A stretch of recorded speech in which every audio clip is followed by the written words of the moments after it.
मेरे पापा ने मुझे बताया था एक्चुअली कि एमके यादव सर हैं, यूपीएससी की तैयारी कर रहे हैं। मैं तो बहुत खुद को लकी फील करती हूँ, मेरी फ्रेंड ने आपको सजेस्ट किया था। मैंने आपका ही कोर्स इसलिए ज्वाइन किया था क्योंकि आपके कोर्स से ये था आंसर राइटिंग भी डे टू डे एक्टिव हो जाएगी। तो हस्बैंड यही बोले कि नहीं, इनका सर का करो, आइए सबका बैच आ रहा है, तुम बस ये ज्वाइन करो। उसका फायदा सर मुझे ये हुआ, और मुझे नहीं पता सर, मैं वो 5-5 मिनट में आंसर लिख रही थी वहाँ पे। तो सर से मैं एक बार मिला तो वो बोले कि तुम बस झेल जा किसी तरह मेरे को 1 महीना।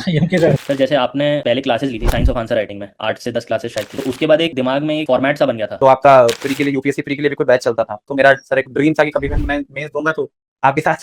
जो सिलेक्शन दिलाया वो आइए सभी था। Sir mains answer writing sir मैंने आपका कोर्स ज्वाइन किया था 2024 में। सर मेरा बेसिक मटेरियल केवल आपका था सर। लॉजिक ये तक मैं आपको पहले से जानता था। फिर मुझे एमके सर के बारे में पता चला। आपकी मैंने क्लासेस देखे हुए थे YouTube पे। मैं आईएएस सर से एसोसिएटेड थी। I would say thank to the IAS team. The IAS hub नाम की कोचिंग है एमके यादव सर की। यादव सर के बारे में जानकारी मिली। मैंने आईएएस सबसे यूपीपीसीएस प्रीमियम बैच ज्वाइन किया था। आईएएस हब आईएएस हब की वेबसाइट पर यूपीपीसीएस टॉपर्स की आंसर कॉपीज फ्री में उपलब्ध हैं। उन्हें आप हमारी वेबसाइट से डाउनलोड करके आंसर राइटिंग सीखें और अपनी रैंक सुनिश्चित करें। समन्ना और प्रणाम, मेरा नाम शताक्षी शर्मा है और मैं बापूग्राम ऋषिकेश उत्तराखंड से हूँ। उत्तराखंड अपर पीसीएस 2024 की परीक्षा थी, उसमें मुझे डीवाईएसपी रैंक 5 प्राप्त हुआ है और इसके लिए मैं सभी का धन्यवाद करती हूँ जो भी लोग शुरू से मेरे साथ इस जर्नी में जुड़े और उन्होंने जिन लोगों ने भी मुझे इस चीज के लिए तैयारी करते हुए देखा है। बाकी मैं कहूंगी कि एग्जाम बहुत अनप्रिडिक्टेबल है, एक कंपटीशन कट थ्रोट है और एक बहुत ही पेशेंस टेकिंग जर्नी होती है, तो इसमें धैर्य की बहुत ज्यादा जरूरत है। और ऐसा नहीं है कि आप फर्स्ट टाइम एग्जाम देंगे तो पहली बारी में ही हो जाए। बहुत सारे लोग लकी होते हैं कि उसे फर्स्ट टाइम में क्लियर कर लेते हैं, लेकिन अगर आप लगातार हार्ड वर्क करेंगे और आपके अंदर पेशेंस है और आप कंसिस्टेंट रहेंगे तो आज नहीं तो कल एग्जाम क्लियर हो जाएगा। जो मेरी बेसिक एजुकेशन है वो ऋषिकेश से ही हुई है। मेरी स्कूलिंग श्री भरत मंदिर पब्लिक स्कूल ऋषिकेश से हुई है। बाकी ग्रेजुएशन और पोस्ट ग्रेजुएशन मैंने पंडित ललित मोहन शर्मा पीजी कॉलेज ऋषिकेश से की है और ग्रेजुएशन के साथ साथ ही मैंने सिविल सर्विसेज की एडमिनिस्ट्रेशन की तैयारी शुरू कर दी थी और ये मेरा सेकंड अटेम्प्ट था पीसीएस में। इससे पहले मैं पीसीएस 2021 मेंस आउट हुई थी और आरओएआरओ उत्तराखंड आरओएआरओ 2023 वहां फाइनल मेरिट से मैं आउट हुई थी। और ये उत्तराखंड जो अपर पीसीएस 2024 है, इसमें इसका मेंस देने के बाद मैंने डाइट बड़कोट उत्तरकाशी में डीएलएड ज्वाइन कर लिया था। तो अभी मैं करंटली जब तक रिजल्ट नहीं आया था तो डीएलएड परस्यू कर रही थी। तो एग्जाम की अगर मैं प्रिपरेशन की बात करूं तो वो ये है कि जो एग्जाम है ये 3 स्टेज का है कि पहले इसमें प्रीलिम्स आता है, फिर इसमें मेंस है, फिर इसमें इंटरव्यू है। जो प्रीलिम्स है वो ऑब्जेक्टिव रहता है, उसमें दो पेपर होते हैं। आपका पहला जीएस का पेपर होता है, दूसरा सीसैट का पेपर होता है। फिर दूसरा मेंस है। मेंस में इसमें 8 पेपर होते हैं। पहला एसए का पेपर है और हिंदी का पेपर है, 2 पेपर। उसके बाद जीएस 1 to 4 के पेपर है, वो सिमिलर सिलेबस है जैसे यूपीएससी के पेपर 1 to 4 होते हैं। और उसके बाद इसमें 2 एडिशनल पेपर है, पेपर 5 और पेपर 6 जो डेडिकेटेडली उत्तराखंड के लिए है। और थर्ड राउंड इसमें इंटरव्यू होता है जो कि 150 मार्क्स का होता है। अगर मैं प्रीलिम्स की बात करूं तो जो प्रीलिम्स में सीसैट है वो क्वालिफाइंग नेचर का है, वहां आपको सिर्फ क्वालिफाइंग मार्क्स लाने हैं, लेकिन जो असल मेरिट बनती है वो जीएस से बनती है। जीएस में आपका वही जो बेसिक सिलेबस है कि हिस्ट्री है, ज्योग्राफी है, पॉलिटी है, इकोनॉमी है, करंट अफेयर्स है। और वही सिमिलर चीजें आपके उत्तराखंड की हो जाती है कि उत्तराखंड की history, geography, polity, economy, current affairs हो गई। साइंस टेक्नोलॉजी के इसमें क्वेश्चन रहते हैं और उसके अलावा सेंसस, बजट, ये सब डेटा भी इसमें पूछा जाता है। तो आप जो प्रीलिम्स में अच्छा स्कोर कर जाते हैं उनके चांसेस काफी अच्छे रहते हैं मैक्सिमम पोस्ट को अचीव करने के लिए, क्योंकि जैसे मैंने प्रीलिम्स में देखा है कि यहाँ पे जो खंड शिक्षा अधिकारी या बीओ की जो कट ऑफ होती है वो समेकित पदों से ऊपर रहती है। तो अगर आप प्रीलिम्स में अच्छा स्कोर करते हैं तो आप ज्यादा पोस्ट के लिए आप अपने स्कोप को ओपन करते हैं। तो यही है कि प्रीलिम्स में ज्यादा अच्छा बेटर स्कोर करने के लिए एक तो नंबर ऑफ बुक्स को मिनिमम करना बहुत जरूरी है और साथ ही साथ पेपर प्रैक्टिस बहुत ज्यादा जरूरी है कि आपने जितने ज्यादा पीवाईक्यू सॉल्व करे रहे होंगे उतने ज्यादा आपका स्कोर अच्छा होगा। मैं हर बार के प्रीलिम्स क्लियर तो करती हूँ पर मेरे स्कोर बहुत इमेंस नहीं होता था औरों की तरह, और शायद यही एक रीजन है कि मैं इसे बार बार मेंशन भी कर रही हूँ कि मैं आरओएआरओ की फाइनल मेरिट से आउट भी हुई होंगी, क्योंकि मेरे एमसीक्यू पोर्शन उतने स्ट्रांग नहीं है जितना सब्जेक्टिव है। पर मैं यहाँ पे कहना चाहूंगी कि वो आपके बार बार जितनी पेपर प्रैक्टिस आप करेंगे, चाहे आप मॉक लगाते हैं कोचिंग इंस्टीट्यूट्स के, जो भी ऑनलाइन मॉक पेपर कंडक्ट कराते हैं ऑफलाइन, उसके अलावा जितने आपके PYQs हैं, चाहे वो उत्तराखंड PCS के हैं, UP PCS के हैं, और अगर आप और ज्यादा एक्स्ट्रा एफर्ट डालना चाहते हैं तो UPSC के भी, आप जितने PYQ सॉल्व करेंगे उतना ज्यादा आपका जो ऑब्जेक्टिव है वो स्ट्रांग होगा। और अगर मैं बुक्स की बात करूं प्रीलिम्स के लिए, तो उत्तराखंड के लिए परीक्षावाणी BS नेगी है। करंट अफेयर्स अगर पढ़ना है तो प्रतियोगिता दर्पण पढ़ सकते हैं जो हिंदी मीडियम वाले हैं। और उसके अलावा आप ऑनलाइन सोर्सेज को भी इंक्लूड कर सकते हैं, जैसे विजन IAS है, दृष्टि IAS है, इनसाइट्स IAS है। ये अपने ऑनलाइन करंट अफेयर्स की जो PDF है वो अपलोड करते हैं, डेली भी और मंथली भी। उसके अलावा पॉलिटी के लिए मैंने लक्ष्मीकांत पढ़ी है, मैंने बेयर एक्ट भी पढ़ा है, और आप लक्ष्मीकांत रेफर कर सकते हैं। लक्ष्मीकांत के अलावा आप अगर कोई हिंदी मीडियम से है वो तो परीक्षावाणी की जो पॉलिटी की बुक है उससे पढ़ सकता है। परीक्षावाणी हिंदी मीडियम वालों के लिए सभी सब्जेक्ट में बुक्स निकाल रखी है, हिस्ट्री है, ज्योग्राफी है, पॉलिटी है, इकोनॉमी है, इन सभी के लिए। और अगर इंग्लिश मीडियम वाले पढ़ रहे हैं तो जो हम UPSC के लिए रेफर करते हैं, जैसे कि पॉलिटी के लिए लक्ष्मीकांत हो गई, हिस्ट्री के लिए मॉडर्न स्पेक्ट्रम है, स्पेक्ट्रम के अलावा वो किरण पब्लिकेशंस के हिस्ट्री की बुक हो गई, हिस्ट्री के NCERTs है, वहां से पढ़ सकते हैं।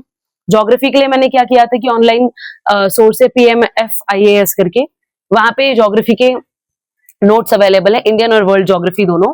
और वो जो नोट्स हैं वो प्री और मेंस को लेकर कंबाइंड नोट्स हैं, तो वो नोट्स मैंने पढ़ रखे थे, वहां से हेल्प हो जाती थी। बाकी अगर आपको फैक्चुअल डेटा रिवाइज करना है तो उसके लिए आप ऑनलाइन जो पोर्टल्स होते हैं या ऑनलाइन जो प्लेटफॉर्म्स है वहां से भी आप PDF डाउनलोड कर सकते हैं, क्योंकि जो ज्योग्राफी की बुक्स है उसके NCERT की जो PDFs रहती है। इकोनॉमी के लिए इकोनॉमी के जो बेसिक कॉन्सेप्ट्स हैं वो आपको क्लियर होने चाहिए, वो आप इकोनॉमी की बुक से भी कर सकते हैं 11-12, और या फिर आप अगर कोई दूसरा बुक्स रेफर करते हैं, नोट्स रेफर करते हैं, जैसे मृणाल IAS सर है, उनके नोट्स मैंने पढ़े हुए हैं। उसके अलावा आप परीक्षावाणी की भी हिंदी में इकोनॉमी की अर्थव्यवस्था की किताब आती है, वहां से भी आप कवर कर सकते हैं। बट यहाँ पे मैंने कहा कि करंट ओरिएंटेड ज्यादा रहता है, तो जैसे बजट का डेटा हो गया या फिर आपका इकोनॉमिक सर्वे के डेटा हो गए, ये सब डेटा भी आपको बहुत अच्छे से पढ़ के और मेमोराइज करके जाने हैं। और वो सिर्फ प्रीलिम्स में नहीं, वो आपके मेंस में भी काम आते हैं कि अगर आपको कोई आंसर कोट करना है और आपको अपनी बात को जस्टिफाई करना है तो आप वहां पे वो डेटा मेंशन कर सकते हैं। और साइंस एंड टेक के लिए आप अरिहंत की बुक को भी रेफर कर सकते हैं, क्योंकि बहुत ज्यादा और बहुत टफ साइंस एंड टेक नहीं आता है, तो आप अरिहंत से रेफर कर सकते हैं। या फिर वही सिमिलरली परीक्षावाणी की हिंदी की बुक रहती है विज्ञान को लेके, वहां से आप रेफर कर सकते हैं। तो ये सारे जो मेरे नोट्स थे, ये जो बुक्स हैं, बुक लिस्ट है, प्री के लिए है, और यही मेरी प्रीलिम्स के लिए स्ट्रैटेजी रही। उसके बाद अगर हम मेंस में आए तो मेंस में 8 पेपर हैं, पेपर 1 to 8। इसमें जो सबसे पहला पेपर है वो एसए का पेपर होता है और आपका हिंदी का पेपर होता है, जो 2 पेपर होते हैं। हिंदी 150 मार्क्स की रहती है। उसमें मैक्सिमम स्कोर करने के लिए ये है कि आपके पास अपना पहले सिलेबस प्रिंट रहना चाहिए। मेंस का 18-20 पन्ने का सिलेबस होता है। सिलेबस से एक पॉइंट भी आपको बाहर नहीं जाना है, सब कुछ सिलेबस के इर्द गिर्द ही आता है। लेकिन आपने सिलेबस इतनी बार रिवाइज कर लिया हो, कि इतनी बार पलट लिया हो कि वो सिलेबस आपको ऑलमोस्ट मेंटली याद होना चाहिए। वो बार बार सिलेबस को पलट के और बार बार उन टॉपिक्स को टच करके आता है। मेंस में आप ये कर सकते हैं कि जैसे हिंदी का पेपर है तो हिंदी के लिए हरदेव बहारी सर की बुक है, वो बुक आप रेफर कर सकते हैं। उसके अलावा आपको जो आपका राइटिंग पोर्शन है इसमें, उस पर कमांड करने की जरूरत है। ग्रामर भी इसमें पूछी गई है, तो आप उसमें उनकी बेसिक डेफिनेशंस और टाइप्स तैयार करके आप साइड रख सकते हैं। आपको ग्रामर पढ़ पढ़ के बहुत टाइम उसमें खराब नहीं करना है, क्योंकि वहां से उतना स्कोरिंग पार्ट नहीं होता जितना उसका राइटिंग पोर्शन स्कोरिंग है। तो राइटिंग पोर्शन पे आप ज्यादा जोर दें जो लिखने वाला है। और उसमें फॉर्मेट होते हैं जैसे शासकीय पत्र है, अशासकीय पत्र है, विज्ञप्ति है, टिप्पण है और कार्यालय ज्ञाप हो गया। ये सब जो टॉपिक है इनके बकायदा फॉर्मेट है। उन फॉर्मेट को आप बार बार प्रैक्टिस करें, बार बार लिखें। आप इसमें भी प्रीवियस पेपर्स हो गए, जैसे यूपी पीसीएस है और उत्तराखंड पीसीएस है, उसके हिंदी के पेपर्स निकाले, उन्हें बार बार सॉल्व करें, तो वहां से आपको हिंदी के लिए एक अच्छा स्कोर करने में हेल्पफुल हो जाएगा। और जीएस 1 to 6 के साथ साथ जो हिंदी और ऐसे होता है, अगर आप यहाँ पे अच्छा स्कोर करते हैं तो आपको एक एडिशनल एज देता है मार्क्स इंप्रूव करने में। फिर दूसरा एसए का पेपर है। जो एसए है, एसए आपको यहाँ पे उत्तराखंड में 3 तरीके के एसए होते हैं, 1, 2 और 3। तो उस एसए में ये है कि यहाँ पे उत्तराखंड में स्पेसिफिकली थीम्स दे रखी होती हैं कि किन थीम्स के आसपास आपसे ऐसे पूछे जाएंगे।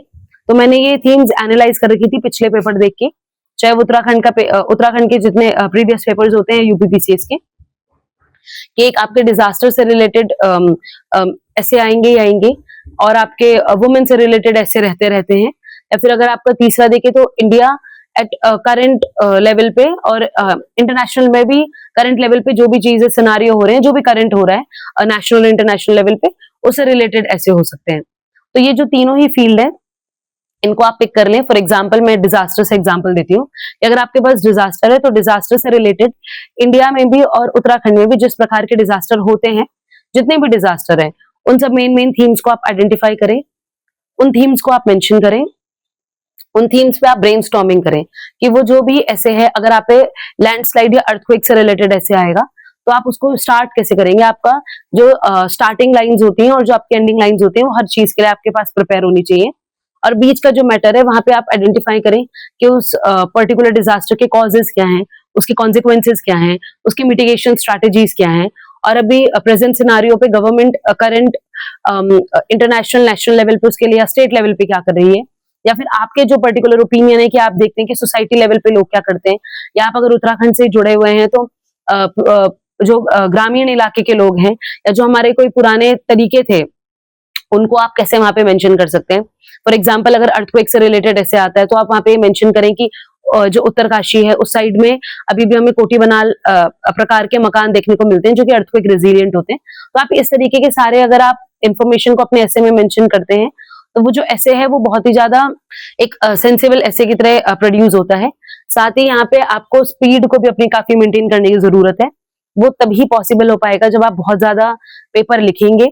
और मैंने जो प्रीवियस मेंशन भी करा और इंटरव्यूज में कि मैंने मेंस के एग्जाम एटलीस्ट 60-70 पेपर मैंने लिखे थे और उसी लिखने से मेरा मुझे लगता है कि सिलेक्शन हुआ है कि आप जितना ज्यादा पेपर सॉल्व करेंगे और उसको आप पेपर को चेक करवाएंगे either through any coaching institute और बाय योरसेल्फ, तो उससे आपको अपने में इम्प्रूवमेंट भी मिलेगा और आप कहाँ गलतियां कर रहे हैं वो भी सीखने को मिलेगा। तो ये इस तरीके से आप ऐसे की ब्रेनस्टॉर्मिंग करके अपने पास प्री फॉर्मेट में रखें और ज्यादा से ज्यादा ऐसे लिखें। जितना ज्यादा आप लिखेंगे आपके दिमाग की वैरायटी ओपन होगी, जो थॉट वैरायटी है वो आपके सामने ब्रॉड हो जाएगी। अब अगर मैं जीएस की बात करूं तो इसमें 4 पेपर है, जीएस 1, 2, 3 एंड 4। मैं स्पेसिफिकली इंग्लिश मीडियम को रिलेट करके बताऊंगी क्योंकि मैंने पेपर इंग्लिश में लिखा था मेंस। तो मैंने जीएस 1, 2, 3 और 4 के लिए क्या किया कि जो विजन आईएएस की बुकलेट आती है उनके नोट्स प्रिपेयर रहते हैं मेंस के लिए। विजन के भी रहते हैं, दृष्टि के भी रहते हैं, आपको जो कंफर्टेबल हो आप उसको कंसिडर कर लीजिए। अब और भी कोचिंग इंस्टीट्यूट के हैं, मेरे पास विजन के थे। सिमिलरली हिंदी मीडियम के लिए भी आते हैं बट इंग्लिश मीडियम वालों के लिए मैं स्पेसिफिकली बता रही हूँ। आप उन नोट्स को रेफर करें। नोट्स 2023 के हैं, 24 के हैं, कभी के भी हैं, वो मैटर नहीं करता। बट हर एक जो आपका टॉपिक उसमें है सिलेबस में, उस सिलेबस के टॉपिक को अपडेटेड होना बहुत जरूरी है। फॉर एग्जाम्पल अगर वहां पे आप जीएस पेपर 3 में एमएसपी पढ़ रहे हैं, एग्रीकल्चर पढ़ रहे हैं, लैंड रिफॉर्म्स पढ़ रहे हैं, तो इस साइड वो जो पेज रहता है विजन आईएएस की बुक नोट्स का, उसमें साइड इन्फॉर्मेशन रहती है और साइड में बॉक्स करके नोट्स का कॉलम लिखा होता है। तो आप ये कीजिए कि जो आपने टॉपिक पढ़ा उससे रिलेटेड आप करंट पढ़ रहे हैं तो भी कोई भी आपको रिपोर्ट, कोई एग्जाम्पल, कोई भी न्यूज अगर आपको दिख रही है तो आप उसको साइड में वहां पे मेंशन करें। जैसे जब आप बाद में रिवीजन करें तो आप जो आपका मतलब जो एक्चुअल इंफॉर्मेशन है उस टॉपिक के बारे में, उसके अलावा जो करंट में भी चल रहा है, उन दोनों को आप साथ में बार बार रिवाइज करेंगे। तो जब आप आंसर लिखेंगे तो आप बहुत अपडेटेड आंसर लिखेंगे और वही आंसर मुझे लगता है कि दूसरों के आंसर से अलग होता है, तो ये आपको बहुत बेनिफिट करेगा। ऐसे ही आपको एक चीज और करनी है कि आप सिलेबस तो वहां से विजन में पूरा कंप्लीट कर रखा है, कवर कर रखा है, तो वहां से आप रिवाइज कर सकते हैं। लेकिन आप यहाँ पे जैसे हिस्ट्री का पेपर है तो हिस्ट्री के पेपर में कुछ बहुत अलग करने को नहीं होता। सॉरी, हिस्ट्री बोल रही हूँ मैं, जीएस पेपर 1 है तो जीएस पेपर 1 में बहुत अलग करने को नहीं होता। तो आप यहाँ ये कर सकते हैं कि जैसे ज्योग्राफी का पेपर है तो ज्योग्राफी के पेपर में आप डायग्राम्स का यूज बहुत ज्यादा करें, आप बार बार प्रैक्टिस करें। जैसे आप इंडिया का मैप बनाएं या फिर ज्योग्राफी से रिलेटेड जो क्वेश्चंस आते हैं तो उसमें आप उन साइक्लोन से रिलेटेड क्वेश्चन आ रहे तो आप साइक्लोन को वहां पे फटाफट ड्रॉ करना जाने, तो ज्योग्राफी को आप वहां के आंसर्स आप बेहतर कर सकते हैं डायग्राम के साथ। हिस्ट्री के जो आंसर्स हैं उनको आप कैसे बेहतर कर सकते हैं, क्योंकि हिस्ट्री में कुछ अनलेस वो आर्ट एंड आर्किटेक्चर से क्वेश्चन नहीं है, तो वहां के क्वेश्चंस में आप ड्रॉ कर लेते हैं। फॉर एग्जांपल टेम्पल से रिलेटेड क्वेश्चन है तो आप वहां पे टेम्पल बना के दिखा सकते हैं। लेकिन अगर हिस्ट्री के प्रॉपर हिस्ट्री के क्वेश्चन है, फॉर एग्जांपल मॉडर्न हिस्ट्री है, या फिर जो आपकी और जो सोसाइटी से रिलेटेड क्वेश्चन है, तो आप उनके लिए क्या कर सकते हैं कि जैसे आप मान लीजिए नेहरू रिपोर्ट पे कोई क्वेश्चन आ रहा है, तो आप वहां पे ये बकायदा मेंशन करें कि नेहरू रिपोर्ट जो है जब आई है तो उससे पहले का रेफरेंस क्या था, कि नेहरू रिपोर्ट को लाने का कारण क्या था, किस जो ब्रिटिश उस टाइम पे वाइसरॉय थे उनका वो चैलेंज था, जिस चैलेंज को एक्सेप्ट करके मोतीलाल नेहरू ने वो रिपोर्ट बनाई थी। तो आप उसका प्रीवियस इंफॉर्मेशन वहां पे आप देंगे, फिर आप उस आंसर को स्टार्ट कर देंगे, तो वो आंसर और उसे क्या करेगा, डिफरेंट लगेगा। सोसाइटी में आप क्या कर सकते हैं, आप वहां पे एथिक्स की तरह फ्लो चार्ट्स का यूज कर सकते हैं। जैसे कि फॉर एग्जांपल यूसीसी पे क्वेश्चन आता है, तो यूसीसी के लिए आप एक साथ में फ्लो चार्ट बना दे, आप वेन डायग्राम का यूज कर सकते हैं। तो इस तरीके की चीजें आपको आंसर को अलग दिखाएंगी। साथ ही साथ आपको डेटा, आपको रिपोर्ट, आपको करंट एग्जाम्पल्स उनको मेंशन करना बहुत जरूरी है। फॉर एग्जाम्पल हेल्थ सर्वे का कोई रिपोर्ट है, या जो आपको एनसीआरबी होता है, नेशनल क्राइम रिकॉर्ड ब्यूरो, उसका कोई रिपोर्ट है, या फिर आपका सेंसस का डेटा है। तो इन सारे इंफॉर्मेशन को, या फिर जो इंटरनेशनल लेवल पे बहुत सारी रिपोर्ट्स आती हैं, फॉर एग्जांपल हेनली पासपोर्ट, इस तरीके के जो या अदर जो इंडेक्सेस रहते हैं, आप उनको हैप्पीनेस इंडेक्स, हेल्थ इंडेक्स, उनको आप अपने आप पास हैंडी रखें कि जहां भी आपको ऐसे क्वेश्चंस दिख रहे हैं सोसाइटी से रिलेटेड, तो वहां पे आप उनको मेंशन करें। ये डेटा आपको सोसाइटी में भी और इकोनॉमी के पेपर में भी काम आएगा। अब पेपर नंबर 2 है। पेपर नंबर 2 में जो करने की जरूरत है कि हम प्री में लक्ष्मीकांत या परीक्षावाणी पढ़ लेते हैं, तो वहां से पॉलिटी का पार्ट तो कवर हो जाता है बस उसमें। लेकिन पेपर 2 में उसके अलावा आपका जो सोशल वेलफेयर है, गवर्नेंस है और इंटरनेशनल रिलेशंस है, वो भी उसमें इंक्लूड रहते हैं। और राइटिंग पोर्शन जब हम मेंस लिखते हैं तो यहाँ से क्वेश्चंस ज्यादा आते हैं, तो हम उनको कैसे कवर कर सकते हैं, हम ऐसे कवर करेंगे कि वही बुकलेट रहती है तो वहां पे सब कुछ सिलेबस उसमें इन्वॉल्व है। हम पॉलिटी के अगर क्वेश्चंस आ रहे तो हम वहां पे आर्टिकल्स को मेंशन करें, जो भी जिस पार्ट से वो क्वेश्चन पूछा गया है, जिस आर्टिकल से वो क्वेश्चन पूछा गया है। और अगर वो लेटेस्ट सिनारियो इंसिडेंसेस से क्वेश्चन है, फॉर एग्जांपल अभी गवर्नर के इश्यूज चलते हैं अधिकतर स्टेट में, फॉर एग्जांपल जहां स्टेट में सेंट्रल गवर्नमेंट नहीं होती, जैसे तमिलनाडु है या आपका केरला है, पंजाब है, तो वहां पे गवर्नर से जो रिलेटेड कोर्ट केसेस आए हैं या सुप्रीम कोर्ट के जो केसेस आए हैं, उन केसेस को आप वहां पे मेंशन कर सकते हैं।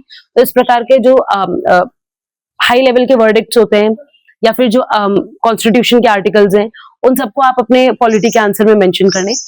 जब गवर्नेंस का है तो गवर्नेंस में आप जो भी करंट में कोई अगर गवर्नेंस में अच्छा स्टेप उठा रहा है, फॉर एग्जाम्पल मुझे याद है कि जब हल्द्वानी में बनभूलपुरा वाला इंसिडेंट हुआ था, तो वहां की जो नैनीताल की जो डीएम थी, उनका एक काफी अच्छा इंसिडेंट आया था कि उन्होंने किस तरीके से वो जो कम्युनल रायट है उसको प्रिवेंट करने में हेल्प करी। तो इस तरीके के जो करंट इंसिडेंट्स है जो आप गवर्नेंस में देख रहे हैं, आप उनको वहां पे मेंशन कर सकते हैं। गवर्नमेंट जो भी स्टेप्स ले रही है, इनिशिएटिव्स ले रही है, और सोशल वेलफेयर में जो करंट में स्कीम्स चल रही हैं, या फिर अगर आपका कोई थॉट प्रोसेस है, वो वे फॉरवर्ड आपके आंसर में हर जगह जरूर होना चाहिए कि आपका आंसर सिर्फ क्वेश्चन और क्वेश्चन को समझ के, फॉर एग्जाम्पल मैं कॉजेस कॉन्सिक्वेंसेस पूछे हैं तो आप वहीं तक सीमित ना रखें, आप उस पर्टिकुलर टॉपिक के कॉजेस लिखें, कॉन्सिक्वेंसेस लिखें और अपना वे फॉरवर्ड जरूर दें कि आप आगे इसके बारे में क्या सोचते हैं। तो आंसर हमेशा इस तरीके का होना चाहिए। फिर आपका इंटरनेशनल रिलेशंस भी बहुत ज्यादा इंपॉर्टेंट है। इंटरनेशनल रिलेशंस क्योंकि आपके मेंस में भी है और साथ ही साथ इंटरव्यू में भी यहाँ पूछा जाता है, तो आप इंटरनेशनल रिलेशंस को वही आप विजन आईएएस की बुकलेट से कवर करें, ज्यादा फोकस करें जो इंटरनेशनल रिलेशंस अभी करंट सिनारियो में चल रहे हैं। फॉर एग्जांपल इंडिया यूएस का इंसिडेंट हुआ था, या अभी यूएसए इजराइल और ईरान का जो इंसिडेंट्स चल रहे हैं, तो इस तरीके के, या फिर जो बेसिक इश्यूज होते हैं जैसे India Pakistan, India China, India Nepal, तो इनके टॉपिक को आप कवर करें और जो करंट में चल रहा है उसके साथ आप अपने इंटरनेशनल रिलेशंस के नोट्स को अपडेटेड रखें, तो वो भी आपको बहुत ज्यादा हेल्पफुल करेगा। फिर उसके बाद ये पेपर 2 हो गया है। अब पेपर 3 में आते हैं, तो paper 3 economy, science and tech, इन सब का पेपर होता है। तो इसमें आपका इकोनॉमी, साइंस एंड टेक का सिलेबस हो गया, या लैंड रिफॉर्म्स, एग्रीकल्चर, इंफ्रास्ट्रक्चर है, ये सब टॉपिक इसमें टच किए जाते हैं। ये तो आपको नोट्स ऐसे ही अवेलेबल मिल जाएंगे। बस यहाँ पे आपको ये अलग करना है कि आपको इन सब नोट्स को वही सिमिलर के वो अपडेटेड हो। आप इकोनॉमी में डेटा, रिपोर्ट्स इन सबको मेंशन करें, जहाँ पे साइंस एंड टेक है, फॉर एग्जाम्पल मुझे याद है कि अगर चंद्रयान 3 से रिलेटेड क्वेश्चंस आ रहे हैं, वहां पे आप डायग्राम बनाने से पीछे ना छूटे। तो इस तरीके से आपके जो आंसर्स है वो औरों से अलग होंगे। और यहाँ पे आंसर की ब्रेनस्टॉर्मिंग करना बहुत ज्यादा जरूरी है, क्योंकि मैंने पहले भी मेंशन किया था कि किसी भी आंसर को लिखने के लिए 7 या 8 मिनट से ज्यादा का समय नहीं मिलता। तो अगर आप एक 7 या 8 मिनट के अंदर अंदर उस आंसर क्वेश्चन को आपको समझना भी है, उसका आंसर भी प्रिपेयर करना है, आपको राइटिंग भी मेंटेन करनी है, स्पीड भी मेंटेन करनी है और कंटेंट भी। तो ये सब चीजें तभी आएंगी जब आप बार बार पेपर प्रैक्टिस करेंगे। इसके बाद जो पेपर 4 है, पेपर 4 एथिक्स का है। एथिक्स में अभी आपको सिलेबस और जो आपके पास नोट्स हैं उसी के इर्द गिर्द ही रहना है, और विजन आईएएस के नोट्स सफिशिएंट होते हैं उसको कवर करने के लिए। बट एथिक्स में आपको लाइव एग्जांपल्स को भी काफी ज्यादा मेंशन करना होता है, कि जैसे आपके आसपास जो लोग ब्यूरोक्रेसी में या कोई डिप्लोमेसी में या फिर जो नेशनल इंटरनेशनल लेवल पे अच्छे एग्जांपल्स के रूप में सेटअप हुए हैं, तो वो आप अपने आंसर्स में उनको मेंशन करें। एथिक्स में आप ज्यादा से ज्यादा फ्लो चार्ट्स का यूज कर सकते हैं, जिससे आपके आंसर दूसरों से अलग लगे। और जो इसमें केस स्टडी वाले क्वेश्चन आते हैं, आप जो पेपर का एनालिसिस करेंगे तो आप पहचान जाएंगे कि 2 या 3 क्वेश्चन ऐसे होते हैं वो जो केस स्टडी से रिलेटेड होते हैं। वहां पे आप केस स्टडी के लिए आप अपना एक परमानेंट प्री फॉर्मेट डिसाइड करके रखें, किस प्रकार का क्वेश्चन आएगा केस स्टडी का, तो इस तरीके से मैं उसको आंसर करूंगा या करूंगी, तो वो आपको काफी बेनिफिशियल करेगा। पेपर 1 to 4 के लिए तो ये स्ट्रैटेजी थी मेरी। अब जो पेपर 5 और पेपर 6 है वो स्पेसिफिकली उत्तराखंड के लिए है, और ये मेरे पास बहुत ज्यादा क्वेरी आई भी है मैसेजेस और फेसबुक इंस्टाग्राम के थ्रू और यूट्यूब के थ्रू, कि इंग्लिश मीडियम के बच्चों ने उत्तराखंड को कैसे प्रिपेयर किया है, क्योंकि मैंने भी ये पेपर इंग्लिश में लिखा था। तो ये रियलिटी है कि हिमांशु काफलटिया सर की बुक इंग्लिश में एक अवेलेबल है उत्तराखंड के लिए, और एक मैंने अरिहंत की बुक सुनी थी, मैंने उसे पढ़ा तो नहीं है, लेकिन मैंने जो मतलब इंग्लिश में जो कंटेंट है वो बहुत कम है। लेकिन हम यहाँ पे क्या कर सकते हैं कि जैसे परीक्षा वाणी की बुक है, या जो अपडेटेड वर्जन आया है बीएस नेगी का, वो ऑलमोस्ट अजय रावत सर की बुक ही है, क्योंकि अजय रावत सर की बुक के सारे इंपॉर्टेंट फैक्टर्स में इंक्लूडेड है। तो आप परीक्षा वाणी बीएस नेगी को अच्छे से पढ़े। वो आपने प्री के प्रीलिम्स के लिए तो आप उसको पढ़ ही रहे, जब तक आप मेंस में आएंगे मैं ये मानती थी आप 6-7 बार उस बुक को पढ़ चुके होंगे दोनों को। उसके अलावा उत्तराखंड ओपन यूनिवर्सिटी है, वहाँ बीए में उन्होंने उत्तराखंड का मटेरियल लगा रखा है। वो जो बुक है वो जीएस पेपर 5 के लिए मोर देन सफिशिएंट है। वो बुक भी हिंदी में है, तो आप उन तीनों बुक को अच्छे से पढ़े। और अगर आप इंग्लिश मीडियम से आते हैं तो मैं मान रही हूँ कि आपके इंग्लिश लिखने की जो फ्लुएंसी और स्टैंडर्ड है वो काफी अच्छा होगा। तो आप उन तीनों बुक को पढ़ के जो आपका सिलेबस है जीएस पेपर 5 का, वो आप पर्टिकुलर हर एक टर्म के खुद आप नोट्स बनाएं। नोट्स आपको सेंटेंस फॉर्म में नहीं बनाने हैं कि आप वहां बुक लिखने बैठ गए, बट फॉर एग्जाम्पल आप अगर चंद्र डायनेस्टी पढ़ रहे हैं तो आपने उसे परीक्षा वाणी से पढ़ा, आपने बीएस नेगी से पढ़ा, और आप वो उत्तराखंड ओपन यूनिवर्सिटी की जो बुक लगी हुई है उस बुक से पढ़ा। उन तीनों को पढ़ने के बाद आपको चंद्र डायनेस्टी के जो मेन पॉइंट्स है, फॉर एग्जांपल चंद्र डायनेस्टी के जो रूलर्स हैं, वहां का जो पॉलिटिकल सिनारियो था, वहां का जो एडमिनिस्ट्रेशन है, आर्मी है, टैक्सेशन सिस्टम है, लैंड रेवेन्यू सिस्टम है, उस टाइम की जो सोशल लाइफ थी, उनके दौरान जो भी अटैक्स हुए, या फिर उन्होंने जो उनका मुगल के साथ रिलेशन था, तो जितने भी टॉपिक आपके पास हैं उन सब पे आप एक हैंडी छोटे छोटे नोट्स बना के रखें। साथ ही आप प्रीवियस पेपर देखें तो उससे आपको और अच्छे से आइडिया आ जाएगा। तो वहां से आप अपने नोट्स खुद प्रिपेयर करें।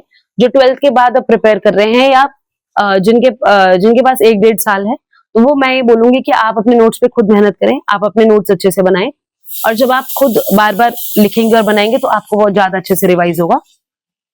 जो पेपर 6 है उत्तराखंड का, वो आपका ज्योग्राफी, इकोनॉमी, साइंस, डिजास्टर, इन सब चीजों को भी कवर करता है। तो यहाँ पे आप ये कर सकते हैं कि यहाँ पे जो सिमिलर वही परीक्षा वाणी बीएस नेगी की जो ज्योग्राफी की वहां पे नोट्स अवेलेबल हैं, उन नोट से ही पेपर हो जाएगा। और साथ ही साथ अगर आपने डिजास्टर पे अच्छे से मेंटेन कर रखे अपने नोट्स, और आपने करंट उत्तराखंड का कवर कर रखा है। अब उत्तराखंड का जो करंट कवर करने के लिए एक तो दृष्टि आईएएस ऑनलाइन उत्तराखंड के नोट्स डालता है। उसके अलावा व्हाट्सएप पे एक सीएम, मुझे एग्जैक्ट नाम याद नहीं, सीएम पोर्टल ऐसे कुछ करके, वहां से पर मंथ एक पीडीएफ आती है, वो उत्तराखंड स्टेट में जो भी हैपनिंग हो रहा है तो उसको वहां से मेंशन करते हैं। उसके अलावा बहुत सारे मल्टीपल ऑनलाइन सोर्सेज भी उत्तराखंड के करंट पढ़ने के लिए, फॉर एग्जाम्पल जरधारी क्लासेज है, तो वहां से आप अपने करंट को मेंटेन रखें। और उसके उन नोट से ही आपका पेपर 5 और पेपर 6 हो जाएगा। मैं कहूंगी कि बहुत ज्यादा बुक पढ़ने की जरूरत नहीं है, लेकिन मिनिमम बुक्स के ही आपको मल्टीपल रिवीजन करना जरूरी है कि आपने आप पहले 2 ही बुक रखी परीक्षा वाणी बीएसए की, उनका आप बहुत बार मल्टीपल रिवीजन करें। उसके बाद आप अजय रावत सर की बुक पढ़ सकते हैं, या फिर आप उत्तराखंड जो ओपन यूनिवर्सिटी है जिसमें मैं बता रही हूँ बीए में जो मटेरियल लगा रखा है वो भी बहुत सफिशिएंट है उत्तराखंड के पेपर्स को सॉल्व करने के लिए या पढ़ने के लिए। तो इस तरीके से पेपर आप मेंस के पेपर को कवर करेंगे। उसके बाद आता है इंटरव्यू। इंटरव्यू 150 मार्क्स का है उत्तराखंड अपर पीसीएस में, और मेरा सबसे अच्छा जो स्कोरिंग पार्ट है वो इंटरव्यू ही रहा। मुझे 150 में से 105 मार्क्स मिले हैं इंटरव्यू में। और मैं इंटरव्यू के लिए कहना चाहूंगी कि वहां पे जो भी बोर्ड मेंबर बैठे हैं या जो भी उनके बारे में ऑनलाइन इंफॉर्मेशन अवेलेबल है, ऑफलाइन भी जो इन लोगों ने पहले फेस किया है, तो आप उन सब प्री कंसीव्ड नोशंस को मत लेके जाएं कि ये बोर्ड स्ट्रिक्ट है, ये बोर्ड टफ है, ये बोर्ड इजी है, ये ऐसे नंबर देते हैं। ये सब आपको नहीं ले जाना है, आपको उन लोगों से ऐसे ही मिलना है जैसे आप किसी के साथ न्यूट्रल मिलते हैं। और अगर आप प्री इंफॉर्मेशन के साथ या प्री थॉट के साथ एक एटीट्यूड बना के जाएंगे तो वो आपके इंटरव्यू को इम्पैक्ट करता है। तो आपको, मैं ये मानती हूँ कि जब आप प्रीलिम्स और मेंस बहुत अच्छे से पढ़ लेते हैं तो जब तक आप इंटरव्यू आते हैं आपका जो सब्जेक्टिव नॉलेज है वो ऑलरेडी बहुत ज्यादा स्ट्रांग हो जाता है। और दूसरा ये कि एक पर्सनालिटी टेस्ट है, एक इन्फॉर्मेशन का टेस्ट नहीं है। तो अगर आपसे 2-4 क्वेश्चंस छूट भी जाते हैं जो कि बेसिकली फैक्चुअल हो, सिचुएशन एनालिसिस वाले क्वेश्चन नहीं छोड़ने हैं, वो क्योंकि आपका प्रेशर और आपका इनबिल्ट चेक करता है। लेकिन अगर आपसे फैक्चुअल क्वेश्चन छूट भी जाते हैं तो वो मैटर नहीं करते, ये बेसिकली आपका पर्सनालिटी टेस्ट है। वहां पे आपको इंटेग्रिटी और अपनी ऑनेस्टी को मेंटेन करने की बहुत ज्यादा जरूरत है। मेरा जो बोर्ड था वो नंदी राजू मैम का बोर्ड था और मेरा इंटरव्यू लगभग 40 मिनट इंटरव्यू चला होगा। और इंटरव्यू में मुझसे हर तरीके के एस्पेक्ट्स, उत्तराखंड की हिस्ट्री है, उत्तराखंड की ज्योग्राफी है, इंडिया की ज्योग्राफी हो गई, उसके अलावा पॉलिटी हो गई, आपके फंडामेंटल राइट्स हैं, या पॉलिटी में जो करंट में उस टाइम इश्यूज चल रहे थे, इंटरनेशनल रिलेशन से रिलेटेड इश्यूज थे, यहाँ तक कि मेरी हॉबी जो कि कल्चरल डांस करना है या कुकिंग है, इससे रिलेटेड क्वेश्चंस भी वहां पे पूछे गए। और पर्सनालिटी से रिलेटेड, मेरी पर्सनालिटी कैसी है, या जो बोर्ड मेंबर्स उनके बारे में मैं क्या सोच रही हूँ, मेरा स्वॉट एनालिसिस, जो एक वहां पे सब्जेक्ट एक्सपर्ट थे उन्होंने फिजिक्स के क्वेश्चन मुझसे पूछे, वो सब मैंने टैकल करे। फिर उसके बाद उन्होंने मैथ्स के 2-4 इंटीग्रेशन के फॉर्मूले पूछे, मुझे याद है, और वो मैं उस टाइम पे रिकॉल नहीं कर पाई, तो मैंने क्लियरली और ऑनेस्टली बोला कि I am unable to recall at this moment. तो यहीं से मैं सोच रही थी कि अगर कुछ इंटरव्यू में इम्पैक्ट पड़ेगा तो ये 2-4 नंबर का, तो मे भी ये होगा कि ये चीज मुझे नहीं आई, बट मुझे मार्क्स अच्छे मिले हैं, 105 मिले हैं। तो मैं यहाँ से जान पाई हूँ कि इंटरव्यू में आपकी इंटेग्रिटी, ऑनेस्टी बहुत इंपॉर्टेंट है। आपका कॉन्फिडेंस इंपॉर्टेंट है कि आप कैसे क्वेश्चंस को टैकल करते हैं, आपका कॉन्फिडेंस लेवल किस प्रकार का है, आप कितने क्वेश्चंस को ले रहे हैं, कितने को आप बहुत ही पोलाइटली डिनाई कर दें। आपको अपने डैफ पे काम करने की बहुत ज्यादा जरूरत है कि आपका ग्रेजुएशन, पोस्ट ग्रेजुएशन के दौरान जो सब्जेक्ट थे वो आपके उन पे कमांड होनी चाहिए। मैंने पहले भी बोला था कि मैं से फिजिक्स से हूँ, तो इसका मतलब ये नहीं कि वो मुझसे वहां श्रोडिंगर इक्वेशन सॉल्व करवा रहे हैं, क्योंकि मैं भी पहले बहुत ज्यादा डरी कि किस प्रकार का है, क्या है, बट ऐसा नहीं है। बस वो आपको बेसिक आपका एनालाइज करना चाहते हैं कि आप जिस फील्ड से आ रहे हैं उसके आपको बेसिक अवेयरनेस होनी चाहिए। तो आपको फिजिक्स का बेसिक इन्फॉर्मेशन हो, बेसिक टर्मिनोलॉजीज पता हो। उसके अलावा आपको उत्तराखंड के बारे में बहुत अच्छे से सब कुछ पता होना चाहिए। उत्तराखंड का जो हिस्ट्री है, ज्योग्राफी है, कल्चर है, यहाँ के इश्यूज हैं, या अगर यहाँ के इश्यूज है तो आप उनके बारे में क्या सोचते हैं, क्योंकि मैं यहीं पैदा हुई हूँ और यहीं पली बड़ी हूँ और मैंने यहाँ के गांवों को बहुत क्लोजली देखा है। तो ये चीज मेरे अंदर से है कि मैंने वो सब जाना हुआ है। अगर आप अदर स्टेट के हैं तो आप इसमें थोड़ा एफर्ट डालें, आप राज्य को जाने, आप राज्य की समस्याओं को जाने, उनके हलों को आप सोचने की कोशिश करें, तो वो आपको बहुत हेल्प करेगा। क्योंकि मुझसे बहुत सारे ऐसे क्वेश्चंस पूछे गए सिचुएशन रिलेटेड कि आपको अगर यहाँ का एसडीएम बना दिया जाए, अगर आपको यहाँ का ये बना दिया जाए तो आप किस तरीके के एक्शंस लेंगे, या उस पर्टिकुलर एरिया में क्या प्रॉब्लम है। क्योंकि हर एक एरिया की अपनी प्रॉब्लम है, चाहे आप प्लेन्स को लें, चाहे आप भावर लें, चाहे आप तराई लें, चाहे आप ग्रेटर हिमालय लें, मिडिल हिमालय लें, और अगर आप रीजन वाइज भी लें, तो सब जगह अलग अलग प्रॉब्लम है। तो उन प्रॉब्लम्स को आइडेंटिफाई करें, आपके पास उनके सोल्यूशंस हैंडी होने चाहिए, और करंट से भी आप काफी ज्यादा अपडेटेड रहें, चाहे वो नेशनल लेवल का करंट है, चाहे स्टेट का करंट है, या इंटरनेशनल लेवल पे करंट है। तो उन सबके बारे में आपको जानकारी होनी चाहिए, अपने हॉबीज के बारे में पता हो, और साथ ही साथ आप ऑनेस्ट और काम रहें तो आपका इंटरव्यू मैं मानती हूँ कि डेफिनेटली बहुत अच्छा जाएगा। और मैं जो ये वीडियोस बनाने के पीछे का रीजन है वो यही है कि मेरे जैसे बहुत सारे लोग भी ऐसे होंगे जो बिल्कुल लोअर मिडिल क्लास फैमिली से आते हैं, तो उनको अगर किसी प्रकार के मैं गाइडलाइन या डायरेक्शन अपने यूट्यूब वीडियोस की हेल्प मतलब अपने तो नहीं अदर चैनल की यूट्यूब वीडियोस के हेल्प से कर पाऊं तो वो मेरे लिए काफी हेल्पफुल होगा। और इसमें तैयारी में मैंने आपको पूरा प्रोसेस तो बताया बट लेकिन ये काफी टाइम टेकिंग है। एग्जाम बहुत अनप्रेडिक्टेबल है, मैराथन से भी लंबा होता है। बहुत प्रैक्टिकल रियलिटी से हर कोई नोन है कि काफी कोर्ट केसेस या कुछ ना कुछ डिले के चलते जो एग्जाम है वो काफी एक लंबा प्रोसेस बन जाता है, क्योंकि 2024 की ये भर्ती है और 2026 में फाइनल हुई है। तो इसमें आपका कंसिस्टेंसी और पेशेंस बहुत ज्यादा इंपॉर्टेंट है। साथ ही साथ पढ़ाई इसमें आपको ये काफी टाइम टेकिंग है, आपको बहुत सारी चीजें छोड़नी पड़ेगी। मैं भी कम से कम मुझे लगता है कि एक दिन में 24 घंटे होते हैं तो 14 या 15 घंटे में पढ़ाई करती थी और रेगुलरली पढ़ाई करती थी। जितनी भी चीजें मेरी लाइफ में इंपॉर्टेंट रही होंगी उन सबको मैंने एकदम साइडलाइन किया है। जब मेरा मतलब एम के बारे में बात आई, मेरे पिताजी दुकानदार हैं यहीं ऋषिकेश में और मेरी मम्मी यहीं प्राइवेट स्कूल में एक टीचर हैं। तो मैं जो लोग मेरे लेवल के या मेरे आसपास इकोनॉमिक और फाइनेंशियल स्टेटस से आते हैं तो उन लोगों को मैं अच्छे से समझती हूँ और मैं यही कहूंगी आप लोग मेहनत करते रहिए, आज नहीं तो कल सफलता आपके हाथ लग जाएगी।